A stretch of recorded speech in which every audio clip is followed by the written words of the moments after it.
about this.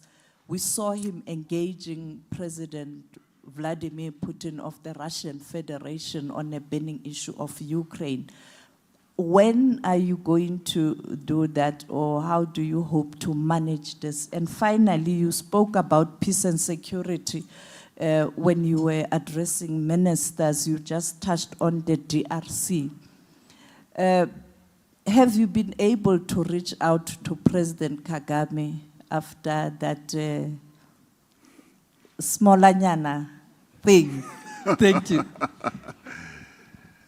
Well, the United States is our second largest trading partner. It's a very important partner in a whole number of areas in which we interface in the world, be it political, trade, diplomatic, you name it. We interface and relate to the United States in many, many ways. And because we live in an interconnected world, no country can ever say that we are not going to be doing things either together directly or indirectly.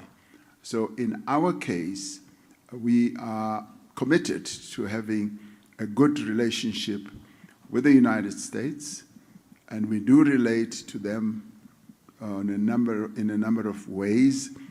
And what has ensued now with the Secretary of State not attending is in the end not a train smash, because the United States is still represented here, and they are part of the G20, and the discussions that will take place here are discussions that they are going to be part and parcel of. So this is not a boycott. This can be ascribed to a whole number of reasons, which he has stated, which we note. And we have resolved that we will, in the diplomatic process, be able to have those matters discussed, to have those matters dealt with, so that we are able to iron out wrinkles that may have appeared in our relationship. So they being an important player in our economy, and we also being an important player in the economy, because many companies from South Africa do invest there. And we may be a small little pimple, but we do sell stuff to them which they find very important.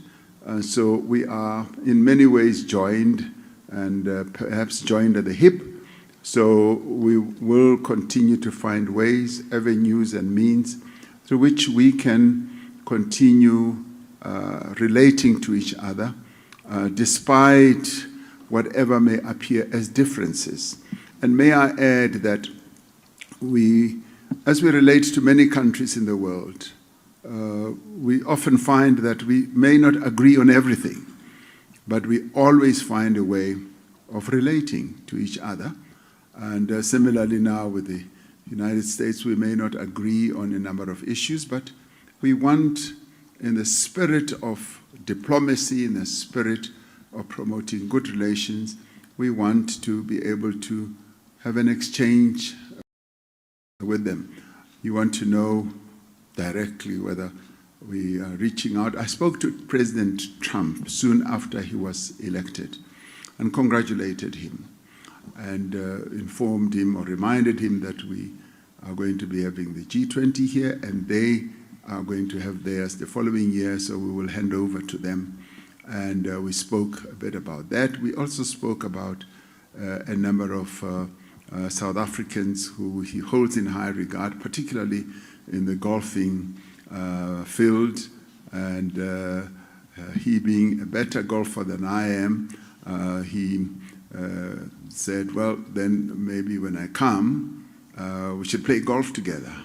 And I said, okay, I'll start practicing to get to that level. So our communications are good, and we will be building up all this as we continue addressing the issues that may appear to be difficult or challenges between us, as we do with all other countries in the world. we always find a way of finding solutions. I'm a solutions-oriented person, and I think President Trump is as well, and we will find solutions in this regard. As it comes to the DRC, we were very pleased that, as I said, the EAC, the East African Community, and SADC held their joint summit and came up with really good decisions, and that was followed up by the African Union, which endorsed the decisions that had been taken, and engagement continues. And as I said, we are looking forward to the chiefs of the Defense Force talking, or meeting rather, and beginning to lay the basis for the ceasefire to be installed in that part of the world. And as leaders, we will always find opportunities to talk, to meet, and I'm one of those who will never want to engage in an argument with the leader of another country in the public arena. Things are best handled when you deal with matters diplomatically and in a way where you find solutions. And that is my general approach. Thank you. Thank you, Mr. President. And in the interest of generational mix, Chando, I'll just give the mic to Chando here. Can you have the mic over here? Okay, great, thank you. Chando. Good afternoon, Mr. President. My name is Thando Mayako from the Business Day. So in your opening remarks in the plenary, you noted that in the G20 there is a lack of consensus regarding issues of global significance. My question to you is, how does South Africa plan to navigate the current geopolitical tensions while promoting African interests during its G20 presidency? And then do you think that the US Secretary of State and the US Treasury Secretary not coming for the G20 meetings is an indication or signaling that President Trump himself might not come for the Leaders' Summit? Thank you. The G20 presidency of South Africa gives us an opportunity, as I said in the plenary, to put the interests of our continent on the global map. We've often been a continent that has been relegated to the back, and I was quite frontal in saying that this is the time. The G20 gives us, as Africans, the moment to put our issues on the global agenda.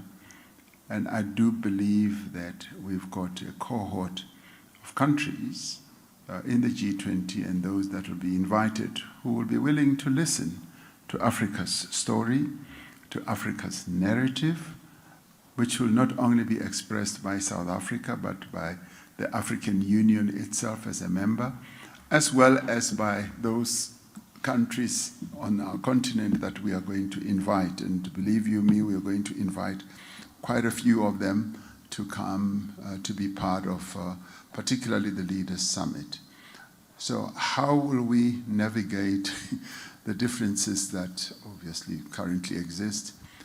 We will, by force of our own argument, be able to put those issues on the global map and be convincing, and try as be as convincing as possible, because I do believe that we have a powerful story to tell on a number of issues, be it disaster.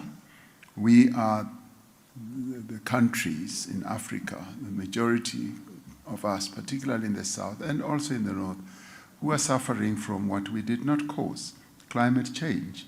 And our story needs to be heard. That in dealing with climate change, we do need to get those countries that were more directly responsible for generating the climate change that many of us are suffering from now to do something positive, to enable us to deal with the damage of the climate change that we're suffering from when it comes to financing, debt servicing costs. Secretary General of the United Nations say lower income countries or developing economy countries are paying up to 8 times, sometimes even much more for their debt. We do need that story to be put on the global agenda so that something must be done. And similarly, when it comes to having to deal with financing recovery following disasters. And we want the issue of equality to be addressed, because we live in a very unequal world, not only within countries, but also at a global level. So we believe that we have a powerful story, a very powerful story to put to the world, and we hope that there will be coalescence, consensus rather, that will be built, and we will then be able to find common solutions.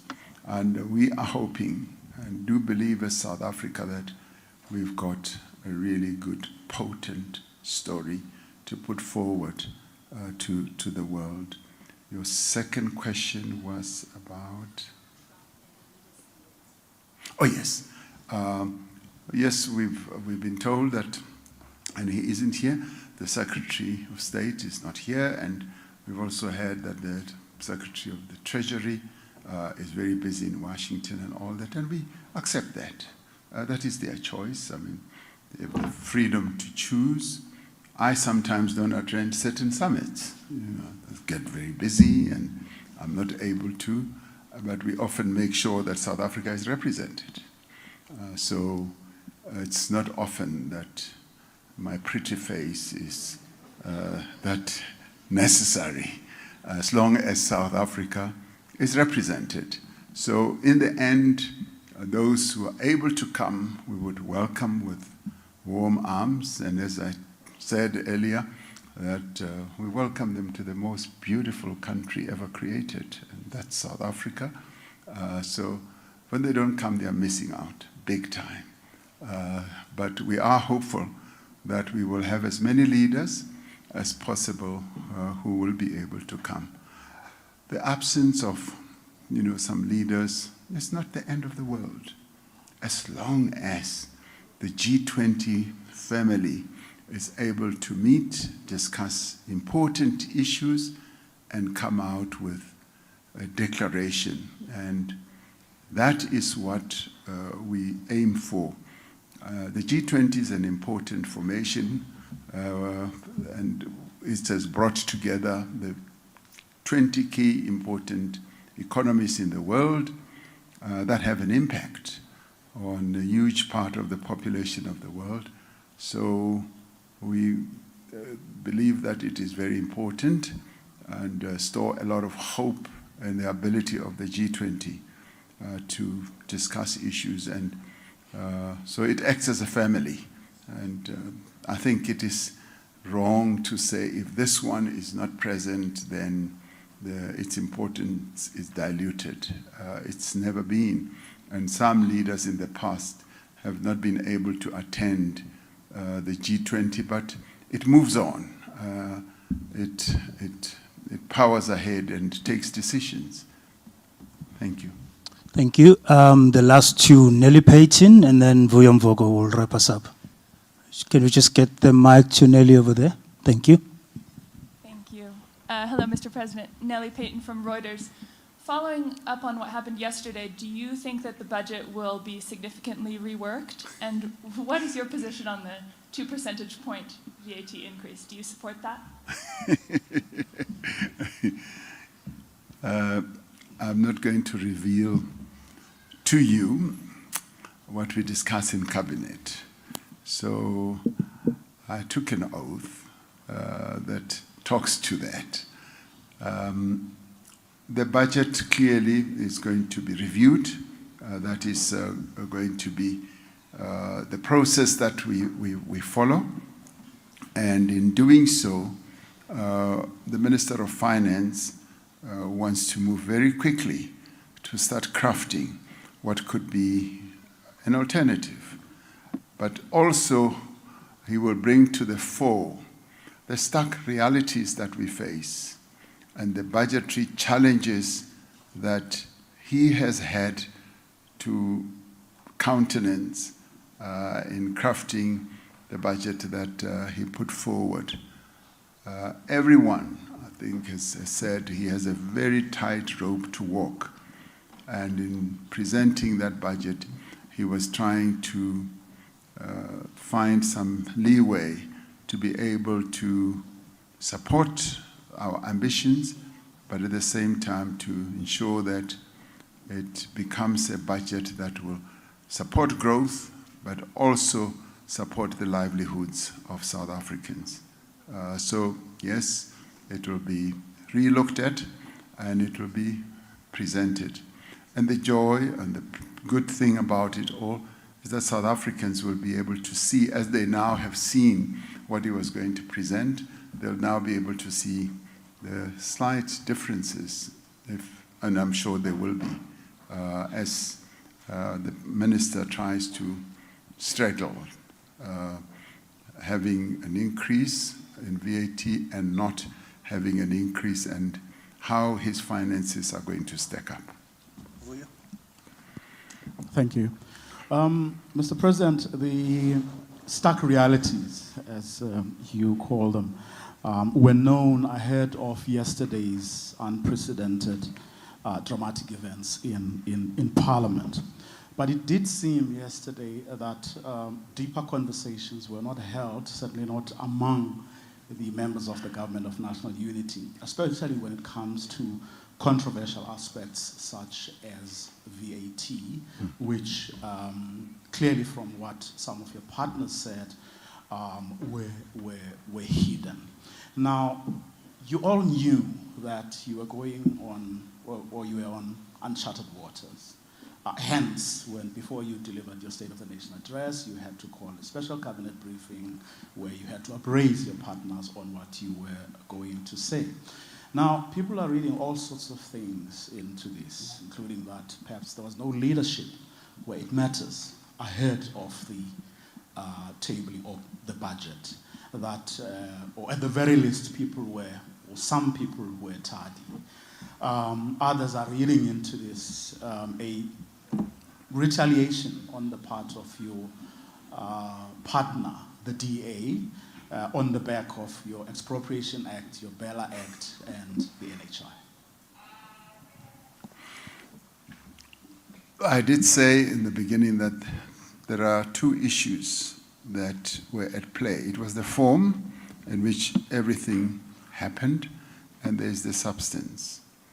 And I do believe that what the form that evolved yesterday has done is to teach us a number of lessons. The Minister of Finance, and this happens in many countries, on dealing with tax matters, finds it very difficult to be talking too loosely about it because it leaks out into the markets, it has a negative impact. And that is what has always been the tradition. So yesterday taught us another important lesson, and which we are going to draw a lot of information from. And that is going to be a process that will lead us to say exactly how we navigate all these processes, particularly where we are in the Government of National Unity, and also dealing with the challenges, as you correctly say, that we are dealing with. But what is more important that we need to focus on is the substance. The substance is what, for me, is more important. What happened yesterday will pass. It happened, and it will come to pass. We now need to buckle down and say, how do we then deal with the challenges that the country faces?